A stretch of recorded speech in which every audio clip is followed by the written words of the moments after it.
Père Antoine, je vois que vous avez sous la main les œuvres de Saint Jean de la Croix. A-t-il abordé la question de l'amour trinitaire ? Saint Jean de la Croix, oui, un si grand auteur du XVIe siècle. Il a dit des choses admirables sur la Trinité. C'est pour ça que j'ai apporté aujourd'hui le livre. Alors, ce que je sais de Saint Jean de la Croix, c'est qu'à une époque, il a été fait prisonnier. Et je sais que ça a été une époque très importante pour lui. Combien de mois il est resté ? Eh bien, il a été emprisonné dans un monastère pendant 8 mois et demi. Quasiment le temps d'une grossesse. Oui, presque. Ça a été une épreuve, un temps d'épreuve terrible. C'est là que Jean, il a connu donc des états de déréliction, c'est-à-dire d'abandon intérieur, de nuit intérieure, de nuit obscure, comme il va dire.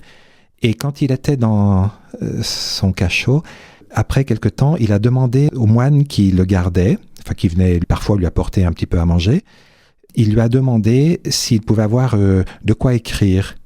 Alors, à ce moment-là, c'était pas le même moine qu'au début. Celui-là, il était de bon cœur, donc il lui a apporté de quoi écrire. Et Jean, dans sa prison, qui était très obscure, d'ailleurs, il n'y avait presque pas d'ouverture, il a écrit des poèmes absolument admirables, qui sont connus aujourd'hui comme étant vraiment le joyau de la littérature espagnole. Parmi ces poèmes, il y a un ensemble de 9 romances qui sont donc des écrits qui sont versifiés, mais où il n'y a pas de strophes, comme des poèmes souvent.